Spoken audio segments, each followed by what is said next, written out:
আরে সুমনা, তুমি কি ভাবছো? তাড়াতাড়ি চলো, আমাদের কাছে সময় নেই। Come on, fast.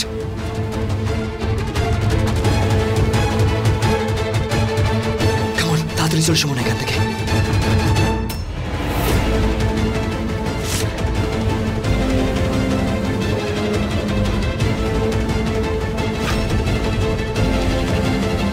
তোরা এখান থেকে কোথাও যাবি না, আর যদি তোরা যাস তাহলে আমি নিজেকেই মেরে ফেলবো। বিগবি,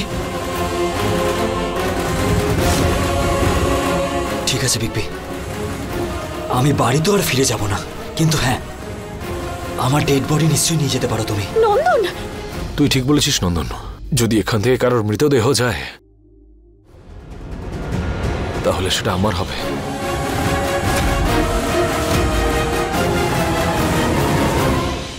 অংশুমান, আপনার তো অংশুমান, বিগবি সাবধানে। বিগবি, কি হয়েছে তোমার? অংশুমান, আপনার কিচ্ছু হবে না। তোমার কিচ্ছু হবে না। দেখ ভাই, ওই কথায় আছে না যে মৃত মানুষের শেষ ইচ্ছে পূরণ করতে হয়। অংশুমান, এরকম বলবেন না। আমি মাকে প্রমিস করেছিলাম যে তোদেরকে আমি বাড়ি ফিরিয়ে নিয়ে আসবো। তোকে আমি প্রমিস করেছিলাম যে 24 ঘন্টার মধ্যে সব ঠিক করে দেবো। আমি নিজের প্রমিসটা পূরণ করতে চাই ভাই, তার আগে আমি মরতে চাই না। না বিগবি, তোমার কিচ্ছু হবে না, আমি আছি তো। আমি নিজের প্রমিসটা পূরণ করতে চাই। হ্যাঁ বিগবি। নন্দন, অংশুমান, বিগবি, অংশুমান না। বিগবি, নন্দন, কিচ্ছু হবে না, চলো। নন্দন। অংশুমান, সামলান নিজেকে। আপনাকে আপনার প্রমিস তো রাখতে হবে। সামলান নিজেকে অংশুমান। অংশুমান প্লিজ। সুমনা, খেয়াল রাখো বিগবির যেন চোখ বন্ধ না হয়, চোখ যেন সবসময় খোলা থাকে, ঠিক আছে? আমরা এক্ষুনি পৌঁছচ্ছি। অংশুমান, চোখ খোলা রাখুন, চোখ বন্ধ করবেন না। নন্দন, তাড়াতাড়ি চলো। অংশুমান,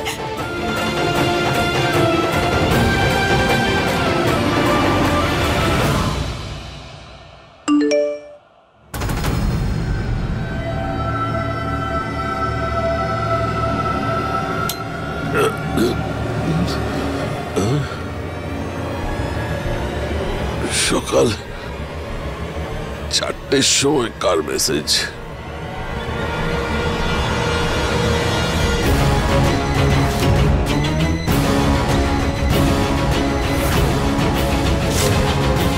নিখিলেশ!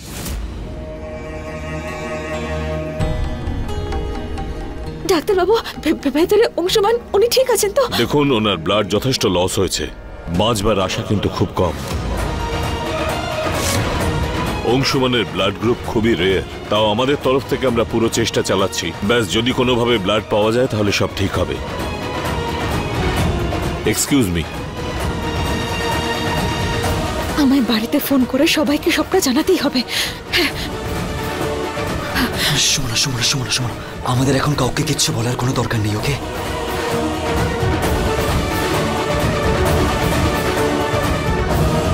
মোবাইলটা সুইচ অফ থাকুক, সেটাই বেটার হবে।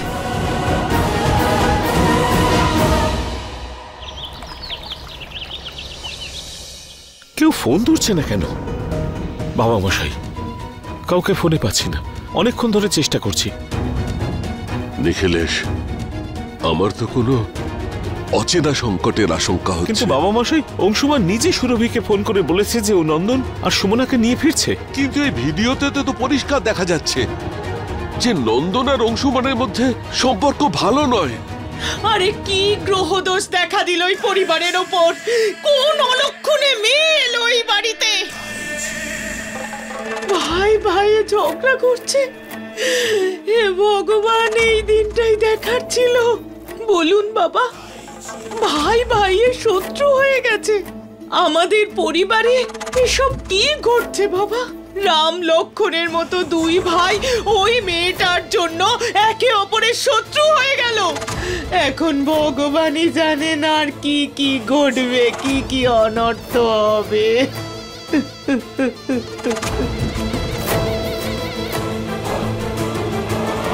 নন্দন, আমাদের সবার ফোন বন্ধ। আর অংশুমান সুরভিমাকে ফোন করে বলে দিয়েছিলেন যে উনি আমাদের নিয়ে বাড়িতে পৌঁছচ্ছেন। তারপর যদি আমাদের ফোন না লাগে তাহলে বাড়িতে সবাই চিন্তা করবেন। তুমি বুঝতে পারছো ব্যাপারটা?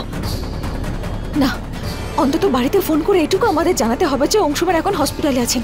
না সুমনা, তুমি খুবই ভালো সেই জন্য এরকম ভাবছো। যদি আমরা ওদের খবর দিয়ে দিই না, তাহলে হসপিটালটার হসপিটাল থাকবে না, যুদ্ধক্ষেত্র হয়ে যাবে, সব দিক থেকে ঝামেলা হয়ে যাবে। তার জন্য দায়ী থাকবে তুমি।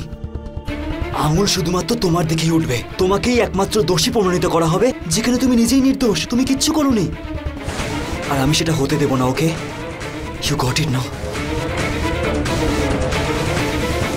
বৌঠান, এখন এইসব কথা ভাবার সময় নেই। এখন শুধুমাত্র এটা জানার প্রয়োজন যে ওরা সবাই ঠিক কি অবস্থায় রয়েছে। যাদের ওপর ওই অলক্ষণে মেয়েটার ছায়া পড়েছে ঠাকুরপো, তারা সুস্থ থাকুক, এটাই যথেষ্ট। আরে ওই মেয়েটাই পরিবারটাকে তছনছ করে দিচ্ছে, আর সবাই ভালোবাসায় অন্ধ হয়ে গেছে। ক্ষমা করবেন বৌঠান, কিন্তু প্রতিটা ব্যাপারে সুমনাকে দোষ দেওয়াটা ঠিক নয়। একদম ঠিক বলছো ঠাকুরপো। ছোট, বল, তোর মেয়ে নন্দিনী তার শ্বশুর বাড়ি থেকে রাতের অন্ধকারে এখানে কেন এলো? আর ওই সুমনা নন্দনকে নিয়ে পালিয়ে গেছে। বল না, দোষ কার? হ্যাঁ? আর তার উপর বড় খোকা ওদের দুজনকে ফেরাতে গিয়েছিল। ছোট তো সবকিছুই জানতো, কিন্তু বাড়ির সবাই কিচ্ছু জানতো না, সবাইকে অন্ধকারে রাখা হয়েছিল। বলো ঠাকুরপো, দোষটা কার? হ্যাঁ, কার? আর বাবা,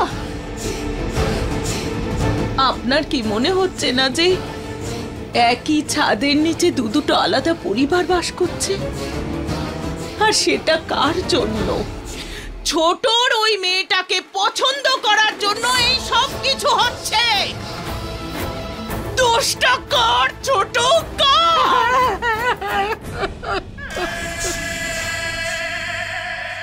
সব দোষ আমার। যদি আমার উপর দোষ চলেও আসে তাহলে কি ক্ষতি হবে নন্দন? কি হবে যদি লোকে আমার দিকে আঙুল তোলে, আমাকে নানান প্রশ্ন করে? আমি সব সহ্য করে নেব নন্দন, কিন্তু ভগবান না করুন যদি অংশুমানের উল্টোপাল্টা কিছু হয়ে যায় তাহলে? আর বাড়িতে কেউ কিছু জানতেই পারলেন না। না নন্দন, মাথায় একটা বড় কলঙ্কের দাগ লেগে যাবে। আরে কলঙ্ক তো ছেড়েই দাও, আমরা কি কখনো নিজেদের ক্ষমা করতে পারবো? সুমনা, কাম ডাউন, বসো। নন্দন, রিল্যাক্স, কাম ডাউন। সুমনা, বিগ বির কিচ্ছু হবে না, ওকে? আমি বলছি তো কিচ্ছু হবে না বিগ বির। কিন্তু এই সময় বাড়ির লোকদের এখানে ডাকার রিস্ক নিতে পারি না আমি। ওরা এখানে আসবে আর তোমার উপর টর্চার করতে শুরু করে দেবে, সেটা আমি একদমই সহ্য করতে পারবো না। সেই জন্য আমি এখন এটারই অপেক্ষা করছি যে কখন ডক্টর বাইরে আসবে আর এটা বলবে যে বিগ বি ঠিক আছে। তারপরে আমি আর কিচ্ছু শুনবো না, আমরা দুজনে এখান থেকে চলে যাব অনেক দূরে।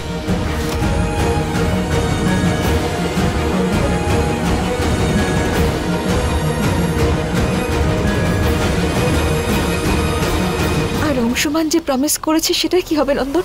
কাম অন ইয়ার সুমনা, এই শপথ টপথে কি হয়? Be practical. Okay, big B শপথের জন্য আমি এখানে পড়ে থাকতে পারি না, আমি এখানে পালাতে চাই আমি। সুমনা, আমি তোমার সাথে একটা নতুন জীবন শুরু করতে চাই ভালোভাবে। আমি এইসব ঝামেলায় পড়তে চাই না, ওকে? ঝামেলা?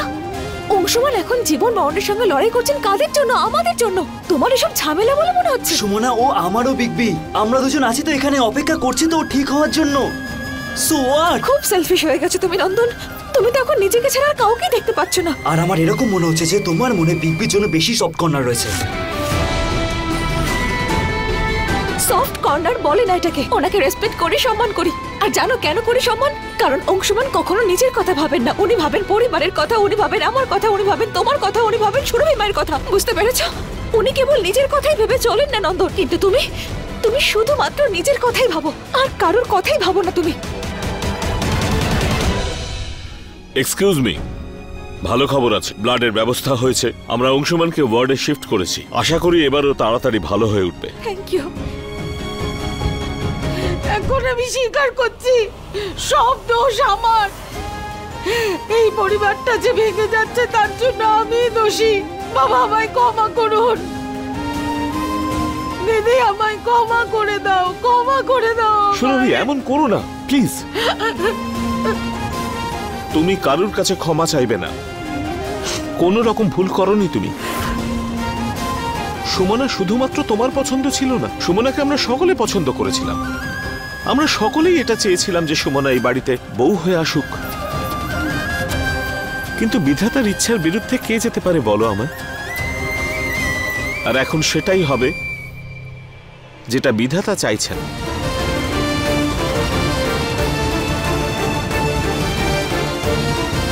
বৌঠান কি যেন বলছিলেন আপনি? এক্ষেত্রে এক ভাই অন্য ভাইয়ের রক্তপিপাসু হয়ে উঠেছে। তাহলে আজ একটা কথা বলি, খারাপ ভাববেন না যেন। এই বংশের রক্ত ওদের গায়ে, আর আমাদের বংশের রক্ত এতটা খারাপ নয়, আর আমাদের দেওয়া শিক্ষা এতটাও দুর্বল নয় যে এক ভাই অন্য ভাইয়ের রক্তপিপাসু হয়ে ওঠে। আমরা এটা হতে দেব না। সুরভি, তোমার কি হলো বলো তো? সামান্য ঝড় উঠলো কি না উঠলো, তোমার বিশ্বাসটাই নড়বড়ে হয়ে গেল। সুরভি, তোমার এই বিশ্বাসটা নড়বড়ে হতে দিও না, কারণ তোমার বিশ্বাস সেটাই আমার শক্তি। এই পরিবারের জন্য সেটা হলো সাহস। তাকে নড়ে যেতে দিও না। এখন তুমি ভরসা শ্রীকৃষ্ণ।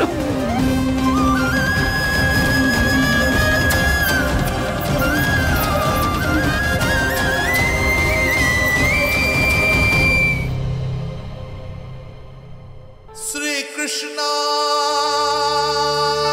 গোবিন্দ হরে মুরারি হে নাথ নারায়ণ। হে শ্রীকৃষ্ণ, আমার পরিবার ভাঙতে দিও না তুমি।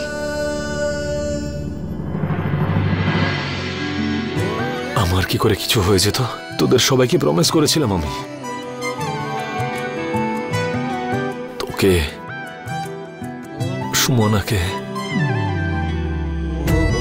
আর মাকেও। আর আমি নিজের প্রমিস পূরণ করব,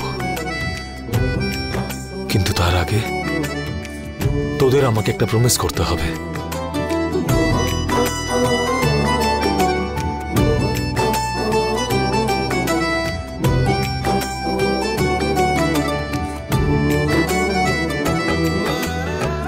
করবি তো?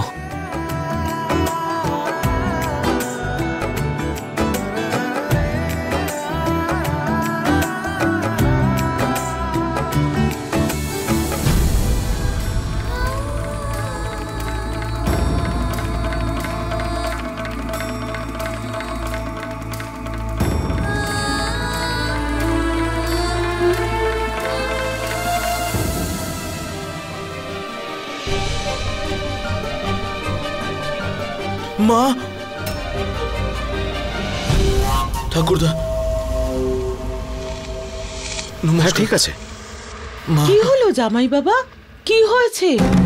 আমি শুনেছিলাম রায়বাহাদুর পরিবারের ক্ষমা করাই ধর্ম, কিন্তু আমার সাথে এমনটা হচ্ছে না কেন? একটা ছোট কি ভুল করে ফেলেছি আমি? আপনারা আমাকে পর করে দিলেন। আমি কি আপনাদের এই বাড়ির জামাই নই? আরতি, আমি কি তোমার স্বামী নই?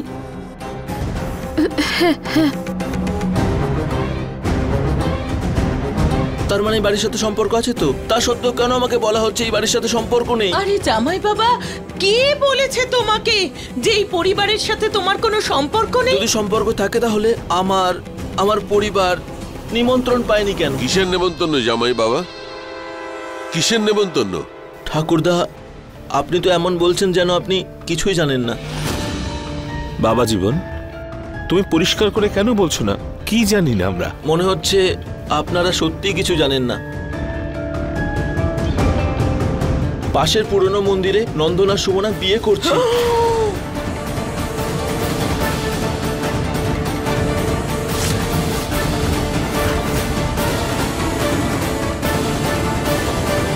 অংশুমান দাদা ওখানে আছে, উনি বিয়েটা করাচ্ছেন।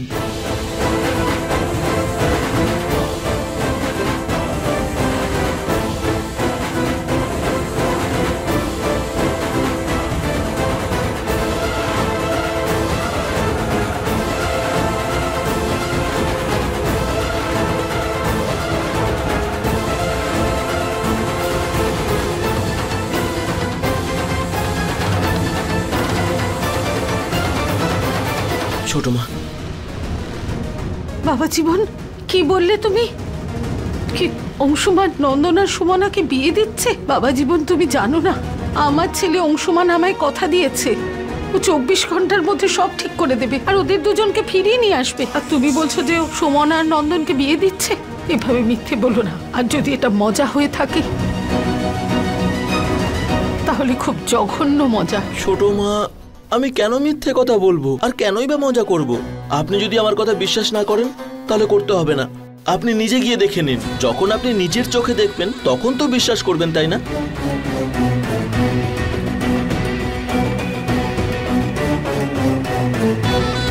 কিন্তু যা করতে হবে তাড়াতাড়ি করতে হবে। যদি দেরি হয়ে যায় তাহলে ওরা বিয়ে করে নেবে। আর তারপর আপনি অংশুমান দাদার জন্য যে স্বপ্নগুলো দেখেছিলেন সেগুলো সব ভেঙে যাবে।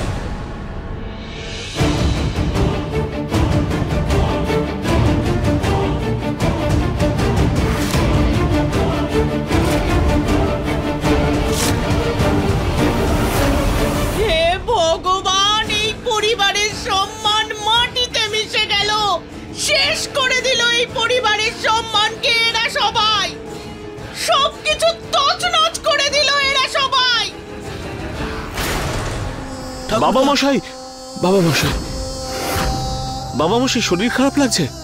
ঠিক আছেন আপনি? কি করে ঠিক থাকবো নিখিলেশ? আর কি কি ভুল হয়েছে শুনেছ তুমি? বাচ্চারা বড় হয়ে গেছে, ঠিক ভুলের সিদ্ধান্ত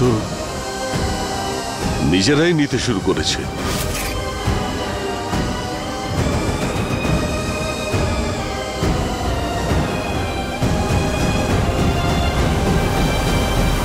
কোথায় যাচ্ছিস নন্দিনী? আরে দিদি, আমরা মন্দিরে গেলে সিঁদুরের প্রয়োজন তো হবে বলো। এটা ছাড়া সুমনা আর নন্দনের বিয়ে হবে কি করে? নন্দিনী, এটা আমায় দে। ছোট মা এই সিঁদুরটা অংশুমান দাদার নামেই কিনেছেন আর এতে অধিকার শুধু ওনারই আছে, আর সুমনারও।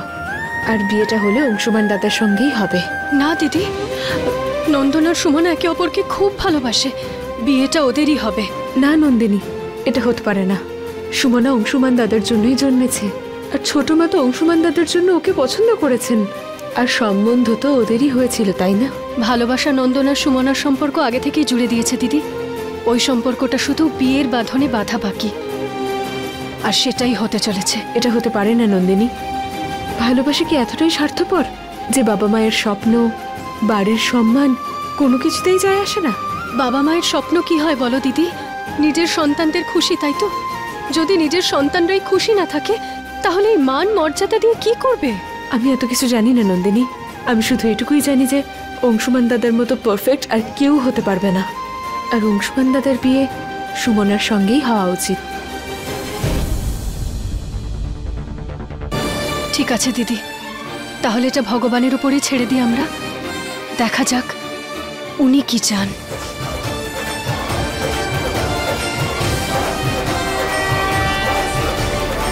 রায়বাহাদুর পরিবারের মান মর্যাদা প্রতিষ্ঠা এই ব্যাপারে কারোর কোনো খেয়াল নেই। কি ঠিক? বাবা মশাই এমন কেন বলছেন? সব ঠিক হয়ে যাবে বলছি তো, বিশ্বাস রাখুন আপনি। বাবা মশাই, এই বিয়ে কার সঙ্গে কবে হবে, কিভাবে হবে, এই সমস্ত কথা আপনাকেই ঠিক করতে হবে। আমি নিয়ে আসবো বাবা মশাই, ওদের নিয়ে আসবো, সব ঠিক হয়ে যাবে। আরে তাহলে এখানে কেন দাঁড়িয়ে আছি? চলো, এই বিয়েটা আটকাতে হবে তো, নয়তো এই কুকর্মের কথা যেটা আমরা মাত্র বাড়ির সবাই জানি তা কাল বাইরের সকলে জেনে যাবে। চলো উঠুন বাবা মশাই, চলুন। না নিখিলেশ, ওখানে গিয়ে আরো অপমান সহ্য করার ক্ষমতা নেই আমার। তোমরা সবাই মিলে যা সিদ্ধান্ত নেবে তাতেই আমি রাজি। কিন্তু একটা ব্যাপারে খেয়াল রেখো নিখিলেশ, এই যে রায়বাহাদুর পরিবারের মান মর্যাদা প্রতিষ্ঠা, এটা আজকের নয়, যে কোনো সিদ্ধান্ত নেবার আগে এর সম্মানটার কথা খেয়াল রেখো। অবশ্যই বাবা মশাই। আরে গিরিধারী গাড়ি বার কর। কোথায় গেলি তুই? কোথায় যে গেল?